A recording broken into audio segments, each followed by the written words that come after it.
Yang pertama, hari ini kami dilantik oleh Bapak Presiden sebagai Menteri SDM.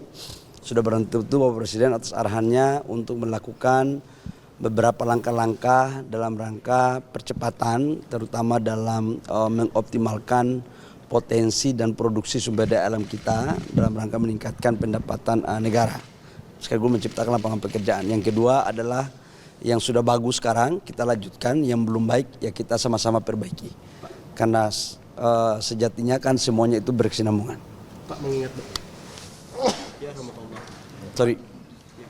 Pak mengingat Bapak juga pengusaha tambang Pak, dan Bapak juga sekarang jadi Menteri SDM. Terkait dengan konflik kepentingan ini bagaimana menjaganya?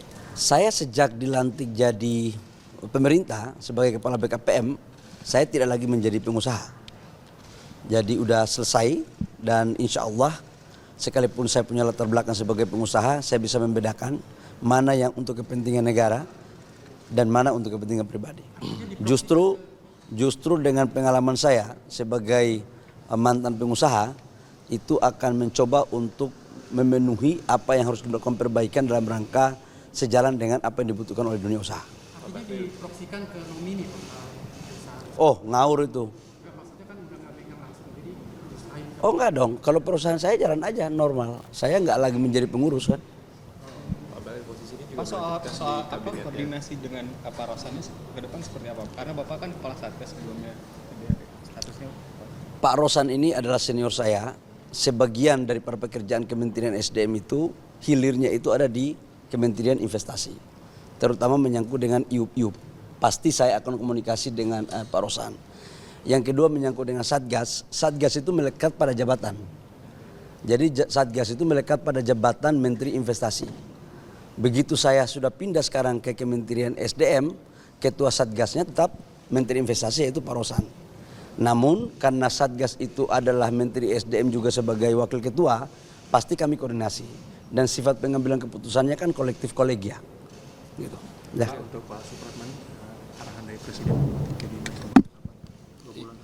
Yang paling utama adalah melakukan reformasi di bidang hukum ya, terutama yang berkaitan dengan banyaknya tumpang tindih aturan di antara satu undang-undang dengan yang lain.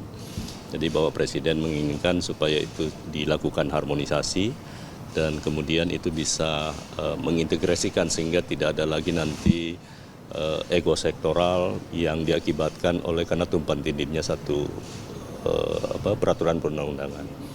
Yang kedua, tadi pagi kami juga setelah bertemu dengan Bapak Prabowo, Presiden terpilih, beliau memesankan kepada kami untuk menjaga Republik ini, jangan melakukan segala sesuatu yang perbuatan tercela, dan insya Allah itu akan menjadi tugas yang akan kami jalankan. Berarti ini sinyal untuk lanjut ke kabinet Prabowo selanjutnya Pak, untuk akan bertiga? Bukan, karena saya sebagai kader Gerindra tentu wajib untuk sowan kepada beliau meminta izin doa restu, dan tadi pagi kami diterima dan beliau hanya memesan itu kepada kami. Apakah akan melakukan bersih-bersih atau merombak di jajaran Kumham sendiri? Semua yang baik pasti tidak mungkin kita bisa, ini kan ada sebuah birokrasi ya, jadi apa yang baik ya tetap kita lanjutkan, yang tidak baik kita sempurnakan. Prabowo nggak hadir di pelantikan tadi, alasannya apa? Beliau ada kunjungan ke luar negeri ya, ke Australia. Pak, tapi Bapak ada komunikasi nggak dengan Pak Yasona sebelumnya? Saya berteman baik dengan Pak Yasona dan semalam kami juga kontak dan saya sampaikan bahwa tentu tidak mungkin seketika semua kita rubah dan lain-lain sebagainya. Intinya adalah semua program-program yang baik yang telah dilakukan oleh menteri sebelumnya menjadi kewajiban kami untuk menyempurnakan itu dan melanjutkan. Pak, apakah melakukan ini terkait dengan kepentingan politik karena diberikan oleh PDIP? Kalau Bapak menjawabnya gimana? Nggak ada masalah kalau soal itu kan kewenangan hak prerogatif presiden ya. Jadi tidak ada sama sekali dikotomi antara partai pemerintah atau yang lain-lain. Yang jelas presiden memberi kepercayaan tugas saya untuk melaksanakan tugas itu. Pak Supratman, bagaimana komisi Bapak mengenai apabila ada partai politik di dalam partai politik? Apakah Bapak, bagaimana komunikasi Bapak? Apakah akan cawe-cawe atau bagaimana ke depannya? Intinya semua harus kita lakukan secara objektif. mana yang objektif kita lihat dari semua aspek legalitas yang cukup dan itu sudah memenuhi persyaratan undang-undang, kami akan berlaku adil. Pak, jabatan ini kan tinggal berapa bulan lagi, Pak? Apa ini maksudnya berlanjut ke untuk kabinet selanjutnya, Pak? Wah, itu saya tidak bisa menjawab itu karena tentu itu penugasan berikutnya dengan presiden terpilih. Pak Bahlil juga, Pak. Apakah ini maksudnya berlanjut untuk di kabinet? Ya, ini semuanya kan untuk menteri itu kan pembantu presiden. Jadi kita harus serahkan kepada yang punya hak prerogatif. Kita sebagai warga negara menjalankan aja apa yang diperintahkan oleh negara. Ya. 2 bulan terakhir ini Pak, akan strateginya seperti apa Pak untuk khususnya dan titipan dari Pak Arifin sendiri Pak? Saya pasti habis ini saya akan komunikasi sama Pak Arifin karena saya sama beliau kan hubungan abang adek. Komunikasi kami kan sangat baik sekali. Jadi pasti yang sudah bagus saya akan lanjutkan. Kemudian saya akan tanyakan apa-apa yang menjadi PR yang harus saya selesaikan.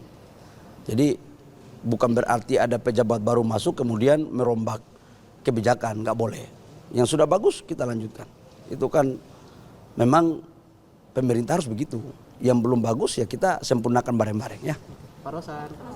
Nah, ini yang paling yang tinggal 2 bulan, Pak, apakah akan efektif bekerja, Pak? Karena sisanya hanya 2 bulan untuk ada apakah saya yakin semua pasti punya strategi ya. Masing-masing mempunyai style kepimpinan. Justru tantangan bagi kita lah dengan waktu yang ada kita harus mampu memberikan kontribusi kita yang terbaik kepada bangsa dan negara.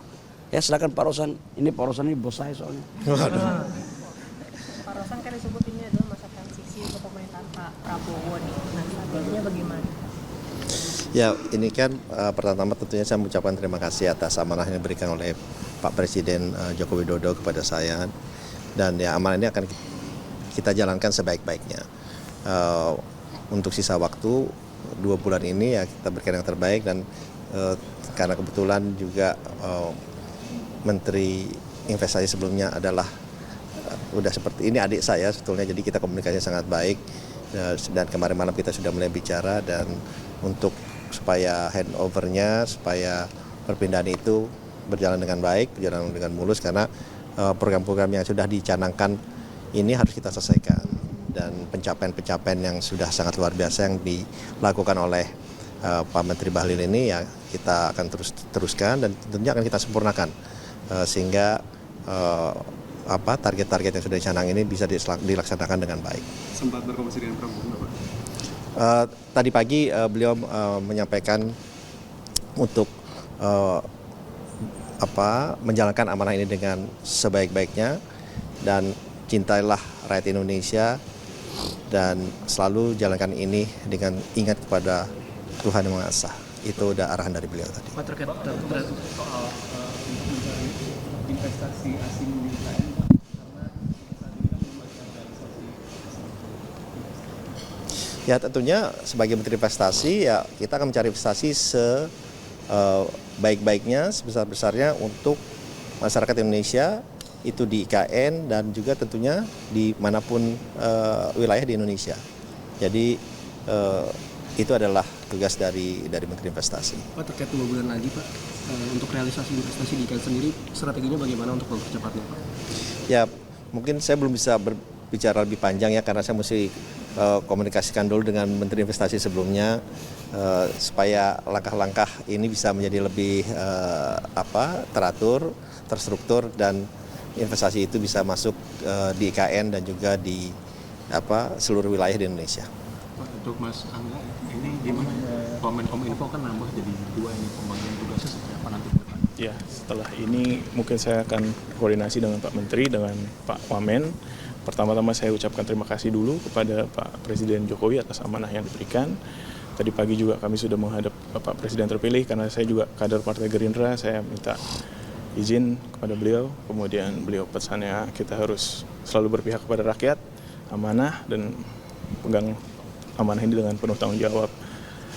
Ya, terima kasih, kita minta tolong bantuan teman-teman juga ke depan untuk kerjasamanya. Kemudian setelah ini akan jam 11 kalau tidak salah akan ada pelantikan Dirjen baru di Menkominfo, kemudian kami akan koordinasi. Berarti fokus dari Pak Angga sendiri apa nih Pak? Untuk pekerjaan, mengingat pekerjaan di Kominfo ini kan cukup berat. Cukup banyak, ada banyak. Nanti saya akan koordinasi dengan menteri terkait, dengan wamen yang ada sekarang. Tadi ada beberapa poin tentang PDP, tentang judi online, gitu. Setelah ini kami akan koordinasi bersama Pak Menteri dan Pak Wamen dan tim di Kemenkominfo. Oke. sekali lagi tadi Oke ya, katanya kayak jalan. membahas Golkar. Yang jelas begini, pelantikan ini jangan dilihat berapa waktunya. Yang penting kita bisa maksimal. Yang kedua, tadi saya juga datang untuk pamit sama Pak Prabowo, Presiden terpilih. Satu aja, merah putih, kerja baik untuk kesejahteraan rakyat bangsa dan negara. Itu yang paling penting.